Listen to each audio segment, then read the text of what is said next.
one day I got a call from my boy Proof, and he was like, yo, you need to come up to the hip hop shop. And I was like, what is the hip hop shop? And he's like, yo, just come to the hip hop shop, write something, come up here. And Proof, like, remember Proof, Nani? He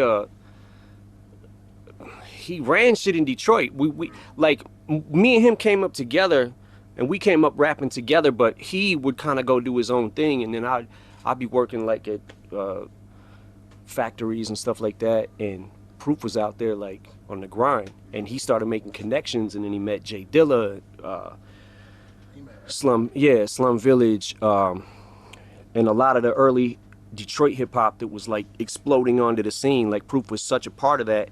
And I got a chance to, when I went to the hip hop shop, I was like, what the fuck? He was like, yo, I'll clear everybody out. I'll have like 10 people, right? And you rap in front of them. And if they don't like you, you know, they're gonna tell you they don't like you. if they do like you and they fuck with you, then you know. So I went there, I said the rap. I got some people jumping around and shit, and I was like, okay, this might be it for me. And then that's when we started having battles at the hip hop shop. And we was having like a battle every couple months or something. Yeah, every 2 or 3 months. But every Saturday, I would make sure that I didn't have to work till 4 o'clock because I was going to the hip hop shop every Saturday. So every Saturday for me was, and this is early 20s, was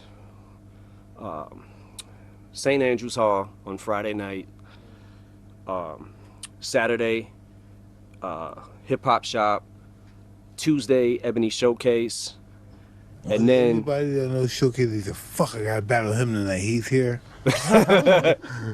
Yeah, well, that's what happened. I started battling, and then in the hip hop shop, the first battle that we had there, I won it.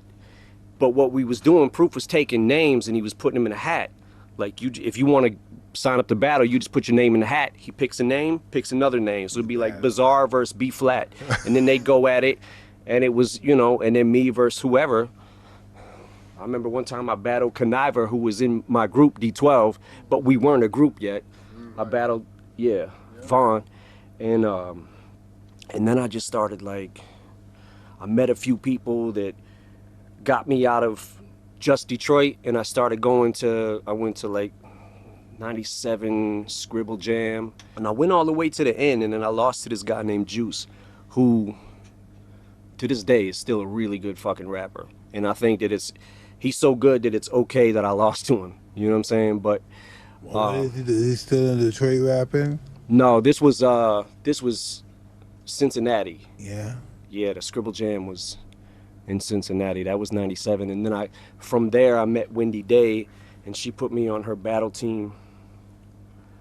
She had this battle team that was an event in LA called the Rap Olympics.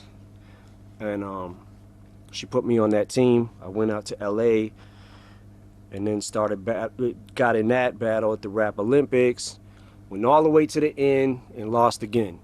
The last dude. And I was like super discouraged. I just got evicted from my house. Had to break in through the back of the house. Shit, yeah. The dude that we was paying rent to, he wasn't paying the rent with it. So one day this is literally the day before I go to the Rap Olympics and thank God for Wendy Day, man, because she paid for my plane ticket. But that day, we're like, what the I come home from work, me and my boy, and we're like, what the fuck, all our shit is on the lawn.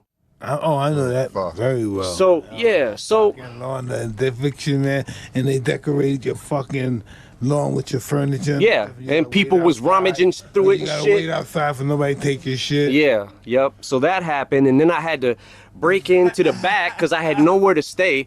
So I had to break into the house through the back window, which was my old window. Broke in, slept on the floor, got up the next day, went to the Rap Olympics, and by the first prize was $500, and I needed that $500, man, and I lost, and I was fucking devastated.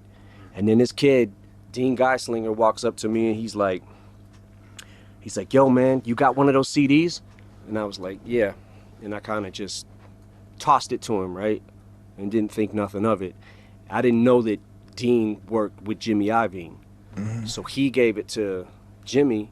Jimmy gave it to Dre. And I'm back in Detroit now, fucked, right? I have nothing, like nowhere to go. And I get the call, and I'm like, oh shit, you know, this is about to happen. Wow.